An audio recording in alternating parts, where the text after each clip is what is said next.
তোমার appointment letter, international passport এসব পেয়েছো তো? এসব কি দাদু? এত কিছু হয়ে গেল অথচ আমি বিন্দু বিসর্গ জানলাম না। আমাকে কিছুই জানালেন না? হ্যাঁ, তোমাকে জানাইনি। তুমি জানো না, for one simple reason, because I believe যে এই যুগের একজন হাইলি কোয়ালিফাইড ইয়াং ম্যান হিসেবে এই সুযোগ তুমি মিস করবে না। কিন্তু আমার ব্যবসা? ওটা বাদ দিয়ে অন্য কথা বলো। মানে আমি ঠিক বুঝলাম না। আমি বুঝিয়ে বলে দিচ্ছি, তোমার ব্যবসা মানে তুই মুচিগিরি। সেটাই যদি তোমার ধ্যান জ্ঞান লক্ষ্য ছিল, তাহলে লেজার টেকনোলজির ডিগ্রি নিতে গেলে কেন?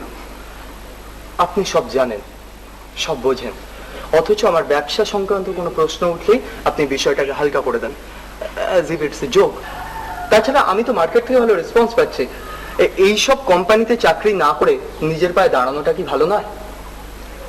এই সমস্ত মাল্টিন্যাশনাল কোম্পানি সম্বন্ধে তোমার কোনো ধারণাই নেই।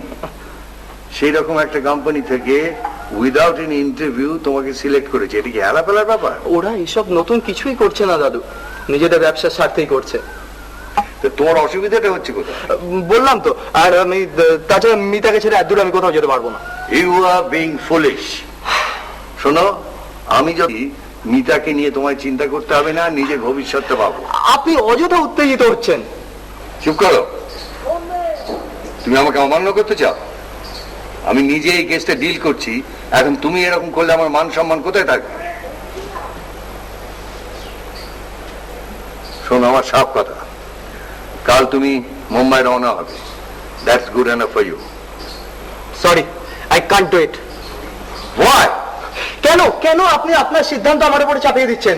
শঙ্কর, কেন কেন আপনি এইভাবে সবাইকে অপদস্থ করেন? কি বলতে চাও তুমি? স্পষ্ট করে বল। এই বাড়িতে আপনি যা ভাবেন সেটাই শেষ কথা। এ তো এক ধরনের dictatorship. Idiot, shame on you.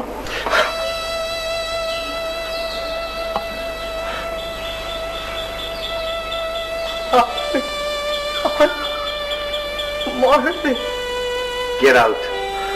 I say get out of here.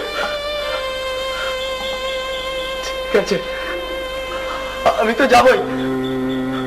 বাবা মার মৃত্যুর পর শুধুমাত্র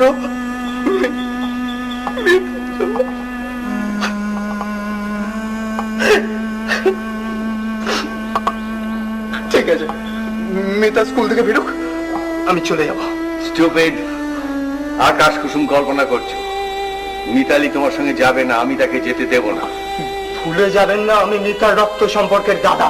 Get out at once. বেড়ে যাবে এই মুহূর্তে। যাচ্ছি তো, আমি তো যাবই, বাকিরাও কেউ থাকবে না। সারাটা জীবনে একা একা থাকতে হবে আপনাকে, এই বলে গেলাম আমি। সারাটা জীবনে একা একা থাকতে হবে আপনাকে, এই বলে গেলাম। সারাটা জীবনে একা একা থাকতে হবে আপনাকে, এই বলে গেলাম আমি।